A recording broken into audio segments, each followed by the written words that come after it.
Hey, welcome to the Danger Zone. It's Ashley. Everything in this video was found on a public domain. Full disclaimer down below. Lots of love and many blessings your way. Before I get started, I want to show something to you guys. This right here happened this morning. Was it so important they get her attention and make her flash the 666 sign? What a world we're living in, huh? Anyway, let's get on with it. So I spoke to Jay this morning, and here's what he told me. He says that in his opinion, this is just not going to last too much longer, and here's why. So in January, they all agreed that they would transition out in a certain way. Harry and Meghan needed to put their ducks in a row appropriately before they just jump ship. But it's like no matter how good you are to somebody, they always have to have the last slap in your face. And that's what Meghan and Harry have done by this transitional statement that they posted on the royal website. I want to say this before we go any further, and then we'll get on with it, I promise. What are they holding over the royal family's heads, backed them in the corner? Because after all, that site belongs to the royal family, not the ex-Duke and Duchess of Sussex. How did they get away with insulting people blatantly, just outright, you know? Because that's exactly what they did with this statement.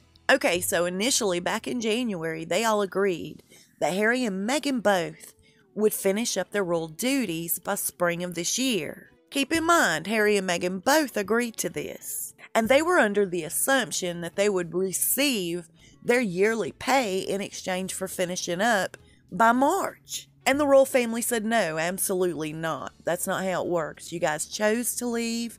This was your plan, not ours. You're completely cut off financially speaking. Now, the royal family are good enough to continue, at taxpayers' expense, mind you, providing their security for the next 12 months at $130 million for the year. As far as receiving their annual pay, it's over. No clothing allowance, no traveling expenses, no annual nothing. This has flipped Meghan's wig. She's now saying, hey, I'm not going. I'm not participating in anything. I'm not showing up to show out. I'm staying back here in Canada. I have bigger fish to fry. She thinks she's very valuable, you see. That's what my buddy Jay said. In her mind, she's a legend, and she's worth so much money. And she is hell-bent on not doing a thing for free. And since she wanted to bring in her attorneys to go over the Sussex Royal brand and her legalities, what she can do and what she can't do, oh boy. If she and Harry do not show up together to every event that they agreed on going to, they are going to hold her in breach of contract. I'm sorry, they're going to hold them in breach of contract. That could end up costing them millions of dollars.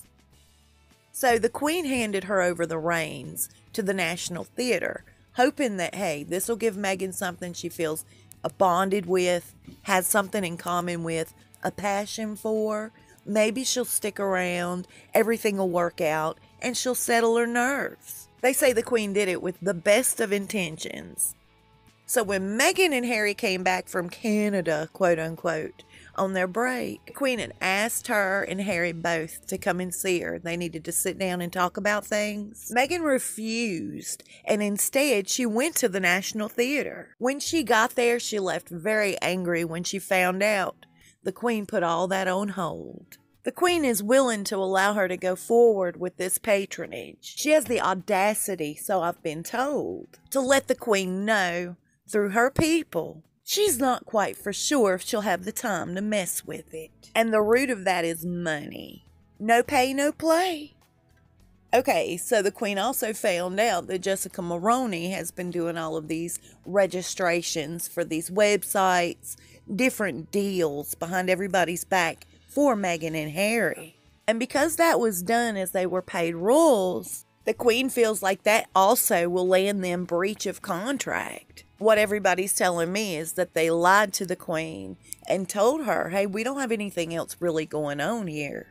Now, the Queen and the rest of the royals have brought in their top dog attorneys, going through every bit of this. I think she's just outright crazy. He's the one that set up that photo shoot with Sky News while she was hiking with that doll on her chest. And to go back and cry a lie to everybody saying she wasn't involved, she's making all of these people look stupid, even worse than they already look, to be honest. Because yet again, she had Harry put out this huge warning this morning, thinking about going forward with a lawsuit against Sky News, using Archie's safety as the reason.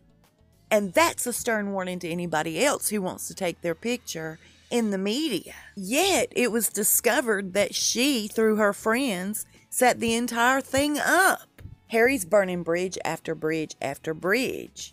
And I don't think Harry's smart enough to realize what he's doing. But she knows. And as far as the Queen herself, she has physically gone downhill since January. All of this stress and pressure that's been heaped on her in the last 2 years since Meghan joined the family has really taken its toll on her physically. I was told that her doctor even told the royal family something has to give. This has the potential to really put her down. Doesn't it feel like that was Meghan's intentions from the jump? There's some huge people behind this situation, I have a feeling. I'll see you soon and we'll talk fast. Y'all stay safe and be blessed.